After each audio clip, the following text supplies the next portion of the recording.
endeavour to keep the time this afternoon. So welcome to this afternoon's parallel paper presentation. My name is Kirsty Harrich. I'm from the University of Newcastle and I'll be the chair for the session this afternoon. And our first speaker, without much ado, is Helen Driscoll, and Helen's joining us from Dundas Community Mental Health Team this afternoon. Hi. I hear it all the time. Why don't they just get a job? Why don't they just go to the gym? All he needs is a girlfriend. Why doesn't he just take the form for stenciling and he'll be fine? There's all these things, I hear them all the time.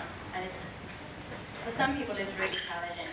There's a barrier between the personal goals that they want to achieve, and it's for a variety of reasons.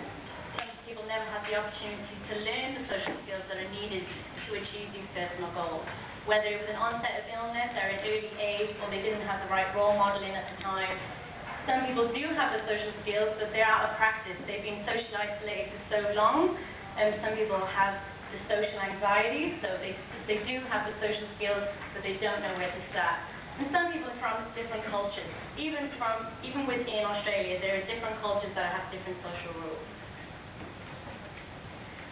So I work at a busy community mental health team, so it's a blended model, so we do crisis work, acute work, your basic case management and some community rehab as well. And all I was noticing was that we were getting clients, they were being diagnosed, they were put on the medication, and that's it. Like, you're all right now, aren't you? Why aren't they progressing? And I started to notice that this was a barrier, to have the social skills in place to be able to take the next step for independence. That's what I started to notice. We all have wants and needs that usually involve communicating with people at some point. So how it all began is that there was a particular client that his main focus was, I just don't want to feel uncomfortable around people anymore. And that's how it all began. So yes, he was diagnosed, put on medication, that reduced his anxiety, but he still has this need.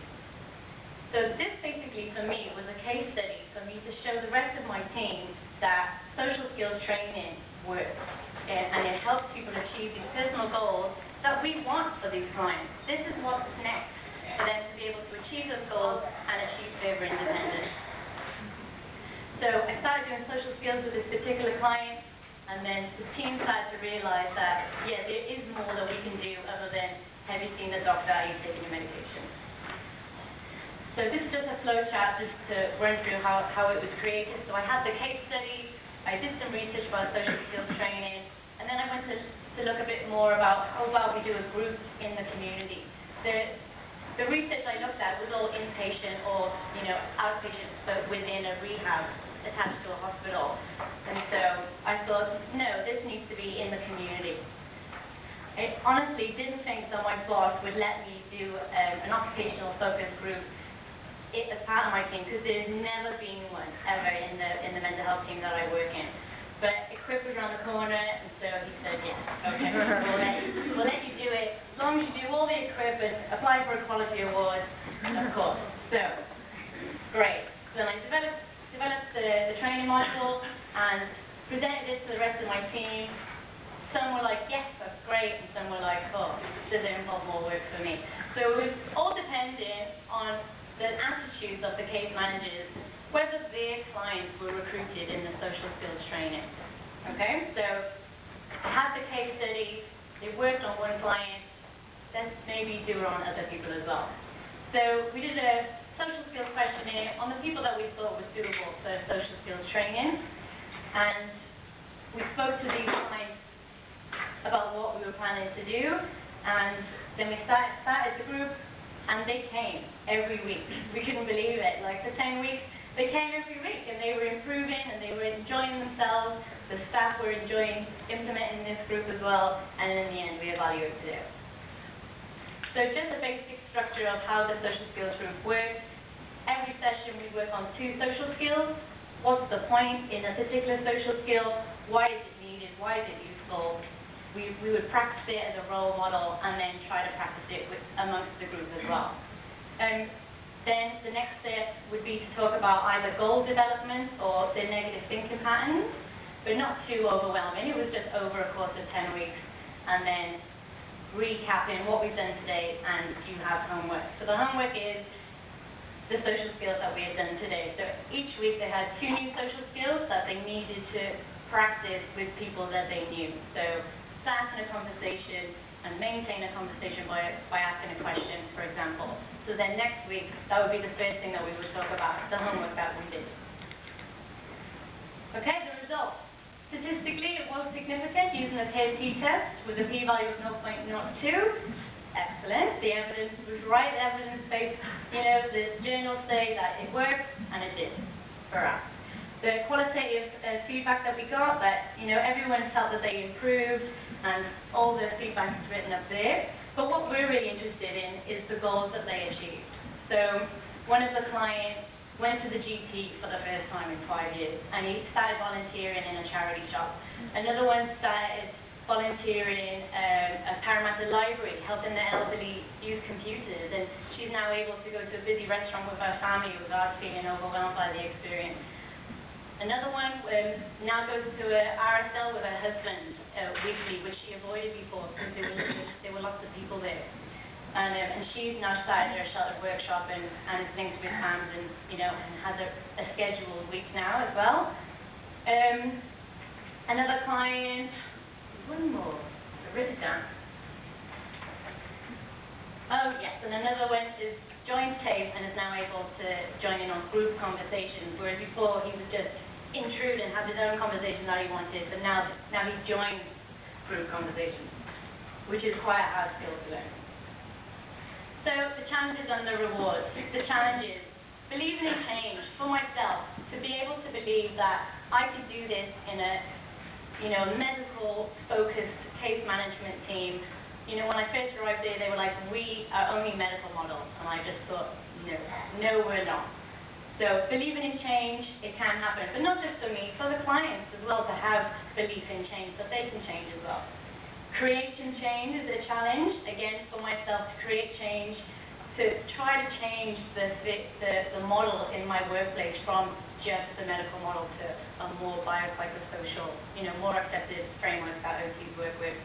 And again, creating change with the clients as well. They need to be ready. They need to be able to see that it works and I can change. The additional work and time, so I had to prove to the rest of my team that I could do my normal case management job and do this work as well, because that, that would be the first thing. Oh, you're spending too much time. You can't do that anymore. So made sure I didn't do that. Isolation, yes, I'm the only OT in my team, and yes, I had this idea. Nobody else helped me with it. The rest of my team were like, yeah, okay. You do the work and we'll just watch. That's great. Challenge, homework. The one, I had great feedback from all the clients that nobody liked homework. So they didn't like the homework, but it was really important. And staffing levels. So at the time when I did this, there were 4 clinicians and 140 clients. So me and another person would run the group while 2 people run the center. But now there's only 3 clinicians. So have to wait until another person comes, and as soon as they come, I'll be like, let's go, it's the next group. The rewards, there was an improved rapport with the client.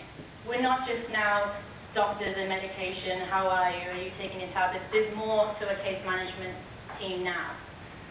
Reducing the stigma. These clients now have social skills. They can chat to the person at the bus stop without the person at the bus stop being like, they're a bit different. So helping people get social skills reduces the stigma in the community. Improved quality of life recovery, achieving those goals. Other than I've been stable for a year, I've been in hospital, there's more to life than just I haven't been in hospital for a year. Improved morale. Yes, I had a lot more job satisfaction when I was implementing this than when I wasn't, because it's something I always wanted to do, and I think that OTs in case management teams can create change. You just, again, need to believe in the change. Give me a chance to promote occupational therapy. Half my team didn't know what occupational therapy was when I first started there, and now they can see that it can, really make a difference, and now they're starting, so it's promoting occupational therapy. Evidence-based practice, implementing it. The journals say that it works, so it works. Practice, that's what we want. We want to implement interventions that work. And so I found this quote, which I thought was quite meaningful to hear. If we, the purveyors of purposeful and meaningful activity, cannot find purpose, meaning, and promise for mental health practice in the opportunities and choices available today, who can?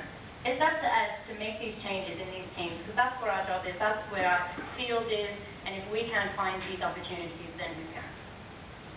And so I said that, I didn't believe that my team leader would even let me do a group, especially a social skills group. So I actually started doing it in private practice first. That's how much faith I had in my manager. I just thought, they'll never let me. I'll have to look at this revenue if I really want people to be able to access it. So if you have any clients that you think would be suitable for social skills training, or if you want to ask me any other questions, it's free with bulk fill-in with a mental health care plan through a GP. Then just give me a call. There are some research on your table as well. Thank you.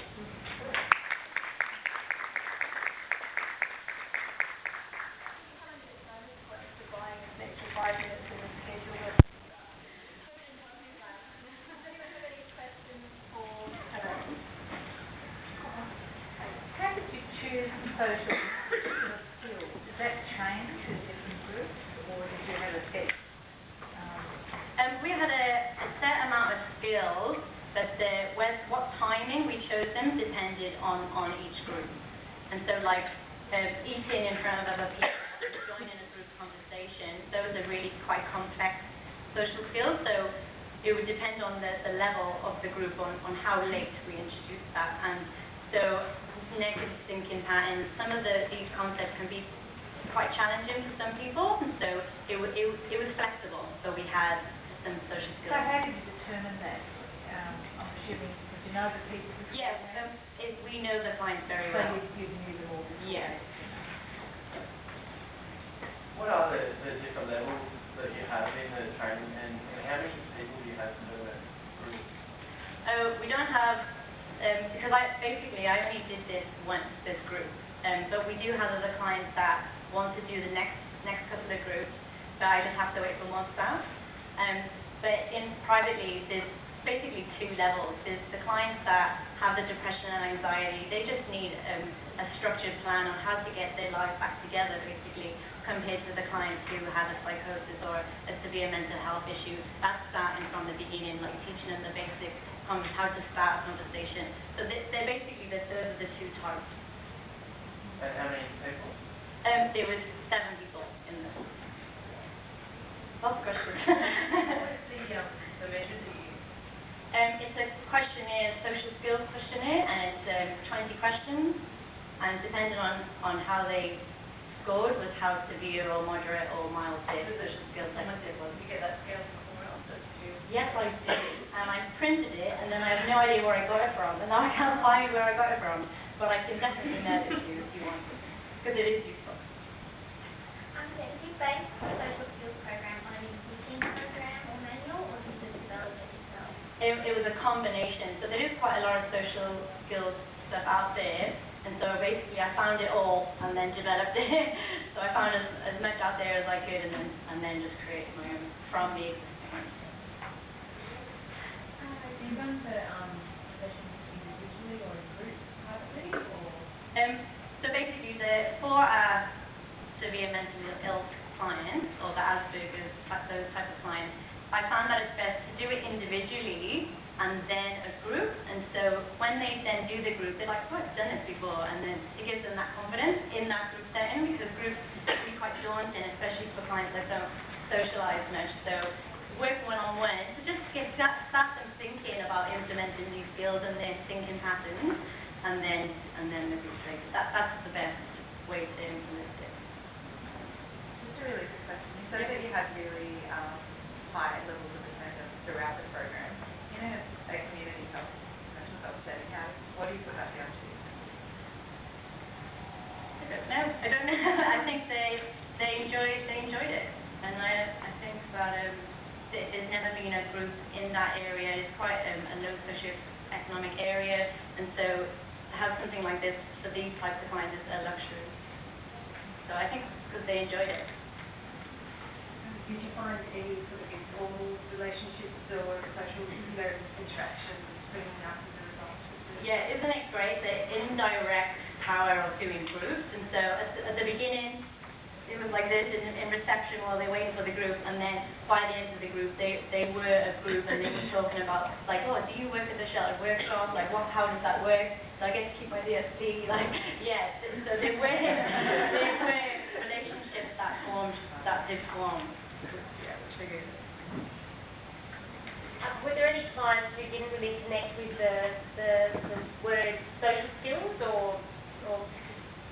I think it's like anything, like, people might not understand the label, but they understand the content of what it means. And so at the beginning, we probably didn't label it social skills so much for the actual clients. We just talked about, being able to, for each client it was specific. So, a specific person didn't want to go to the post office because, we would focus on the core problem for that person, like, remember you said that we're doing this, that might be able to help with that. So just make it more individual when introducing it to the person. But then it depended on how eager the case manager was on how they explained that to their client. Yeah. Thank you.